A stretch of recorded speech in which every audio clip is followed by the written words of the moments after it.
வார் வேணும்னு கேட்குற யாரும் வாருக்கு போறதில்ல. வாருக்கு போறவங்க யாரும் வார் வேணும்னு கேட்கறதில்ல. இந்த படம் நடந்த உண்மையை மட்டும் சொல்லல. இனிமே இந்த மாதிரி யாருக்குமே நடக்கக்கூடாதுன்னு நம்மளை ஃபீல் பண்ண வைக்கிற படம் தான் ஃபரா. ஆக்சுவலா இந்த படத்தை என்னுடைய மென்டார் டைரக்டர் மீரா கதிரவன் எனக்கு ரெக்கமெண்ட் பண்ணாரு. Welcome to the 5th episode of what to watch. இன்னைக்கு நம்ம பார்க்க போற படம் Farha, directed and written by Darin J Sallam. இந்த படத்தோட ஓப்பனிங்லேயே ஒரு 14-15 வயசுல இருக்க ஒரு 4-5 பொண்ணுங்க ஒரு சின்ன ஃபால்ஸ்ல குளிச்சுக்கிட்டு பழம் பறிச்சுட்டு இருப்பாங்க. அப்ப அவங்க எல்லாருமே வந்துட்டு கல்யாணத்தை பத்தியே பேசிக்கிட்டு இருப்பாங்க. ஆனா அந்த இடத்துல ஒரு பொண்ணு ஒரு புக்கை வச்சு படிச்சுக்கிட்டு இருப்பா. அவ தான் ஃபரா. அவளுக்கு படிக்கணும்னு ரொம்ப ஆசை. அவளுக்கு ஒரு 14 வயசு தான் இருக்கும். இந்த ஊர்ல 14 வயசு 15 வயசுல இருக்கிற பொண்ணுங்களே கல்யாணம் பண்ணி வச்சிருவாங்க. அதுக்கு மேல படிக்க வைக்க மாட்டாங்க. அந்த ஊர்ல பொண்ணுங்க படிக்கிறதுக்கு ஸ்கூலே இருக்காது. அப்படியும் படிக்கணும்னா வெளியூர்ல சிட்டில போய் தான் படிக்கணும். அவங்க அப்பா கிட்ட போய் கேட்பா, அப்பா எப்படியாச்சும் என்னை படிக்க வை, நானும் படிக்கணும் அப்படின்னு கேட்கும்போது அவங்க அப்பா சொல்லுவாங்க, இல்ல நீ படிச்சதே போதும்னு. இதுல லைட்டா மனசு மாறுறாங்க அவங்க அப்பா. ஓகே அவளை படிக்க வைக்கலாம் அப்படின்னு சொல்லிட்டு ஒரு ஸ்கூல்ல அட்மிஷன் பண்ணிட்டு அந்த ஃபார்ம் வந்து அவர்கிட்ட கொடுப்பாரு. அவளும் நம்ம படிக்க போறோம் அப்படின்னு ஒரு சந்தோஷமா இருக்கிற டைம்ல அந்த ஊர்ல வார் வந்துடும். அந்த ஊர்ல வார் வந்து அந்த ஊரை அட்டாக் பண்ண வந்துருவாங்க.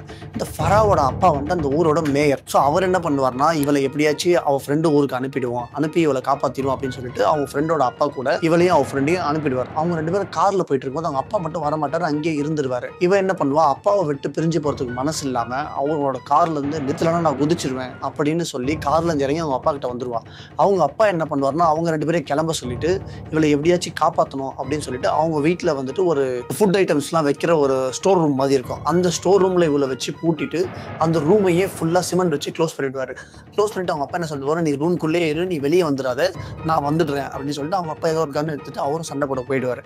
ஆனா அவங்க அப்பா வரவே மாட்டார். இப்ப அந்த ரூம்குள்ளேயே மாட்டிக்குவா. சாப்பாடு இருக்காது, தண்ணி இருக்காது, எதுவுமே இருக்காது. அவங்க அப்பா எப்ப வருவாரு என்னன்னு எதுவுமே தெரியாது. இவ அந்த ரூம்குள்ளேயே வெயிட் பண்ணி நைட் ஆயிடும். இவளுக்கு கேட்கிற சத்தம் வெறும் கன்ல ஷூட் பண்றதோ, பாம்பு அடிக்கிறதோ, மற்ற ஜனங்க கத்துறதோ, அந்த சத்தம் மட்டும்தான் கேட்டுக்கிட்டு இருக்கும். அந்த ரூம்ல இருந்து ஒரு சின்ன ஓட்டம் மட்டும்தான் இருக்கும். அது வழியா என்ன நடக்குது ஏது நடக்குது எட்டி பார்த்துட்டு இருப்பா. அவளுக்கு ஆனா எதுவுமே தெரியாது. ஒரு நாள் முடிஞ்சு அடுத்த நாள் காலையில வந்துடும். ஒரு நைட் ஃபுல்லா எதுவுமே சாப்பிட்டு இருக்க மாட்டா. சாப்பாடு இருக்காது, குடிக்க தண்ணி கூட இருக்காது, பாத்ரூம் கூட இருக்காது. யூரின் போகிறதையே ரொம்ப கஷ்டப்பட்டு ரொம்ப முடியாம அந்த ரூம்குள்ளேயே போயிடுவா. அடுத்த நாள் காலையில விளைஞ்ச உடனே ஏதோ ஒரு சத்தம் கேட்கற மாதிரி இருக்கும். என்னன்னு எட்டி பார்த்தா ஒரு ஃபேமிலி உள்ள வருவாங்க. ஒரு ஹஸ்பண்ட் அண்ட் ஒய்ஃப், 2 பசங்க. அந்த ஒய்ஃப் பிரெக்னெண்டா இருப்பாங்க. அவங்க டெலிவரி பெயின்ல வந்திருப்பாங்க. அவங்களை அப்படியே நிக்க வச்சு அந்த வெளியவே வந்து ஓப்பன் ஸ்பேஸ்லயே அவங்க ஹஸ்பண்டே டெலிவரி பண்ணி குழந்தை எடுத்துருவாங்க. ஒரு பையன் குழந்தை பிறப்பான். இவ அங்க இருந்து கூகுவா, எனக்கு ஹெல்ப் பண்ணுங்க, எனக்கு டோர் ஓப்பன் பண்ணுங்க அப்படின்னு சொல்லிட்டு. அந்த வீடு மேயரோட வீடுன்றதால அவர் தெரிஞ்சுட்டு, நீ எப்படி உள்ள இருக்க அப்படின்னு. எங்க அப்பா தான் என்ன உள்ள வச்சுட்டு போனாரு, ஓபன் பண்ணுங்க அப்படின்னு. அவனும் ஓபன் பண்ண ட்ரை பண்ணுவான். ஓபன் பண்ண ட்ரை பண்ணிட்டு இருக்கும்போதே சாமி வர சவுண்ட் கேட்கும். சோ பயந்து என்ன பண்ணுவான், அவன் ஒய்ஃபையும் அவனோட குழந்தைகளும் அந்த கை குழந்தையும் மாடி மேல போய் இருக்க சொல்லிட்டு இவன் மட்டும் வெளியே கேஷுவல் நடந்து போயிடுவான். அப்படி நடந்து போகும்போது இவனை பிடிச்சி ஆர்மி வந்துருவாங்க. வந்துட்டு இவனை பிடிச்சிருவாங்க. பிடிச்சிட்டு, நீ இந்த வீட்டுல இருந்து வர,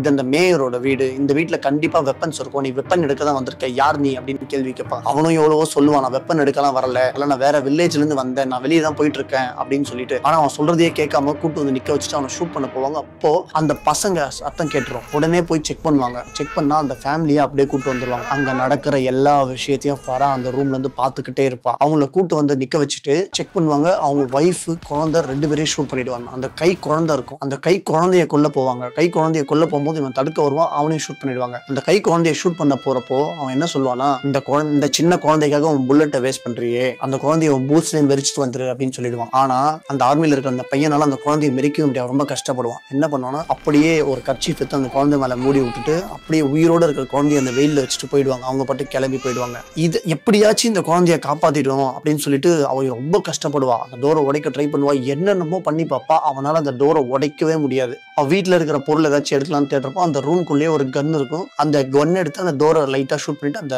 லாக்கை ஷூட் பண்ணிட்டு ஓபன் பண்ணி வெளியே வந்து பாப்பா. அந்த குழந்தை வெயில்ல கத்தி தொண்டை வறண்டு அப்படியே செத்து போயிடும். அந்த குழந்தை செத்து போய் ஃபுல்லா மூச்சுட்டு அப்படியே அவ அங்கிருந்து நடந்து போய் அந்த படத்தோட ஓப்பனிங்ல அந்த ஃபால்ஸ் காட்டுவாங்க. அந்த ஃபால்ஸ்ல போய் குளிச்சுட்டு அவ பாட்டுக்கு அந்த ஊரை விட்டு நடந்து போயிடுவா.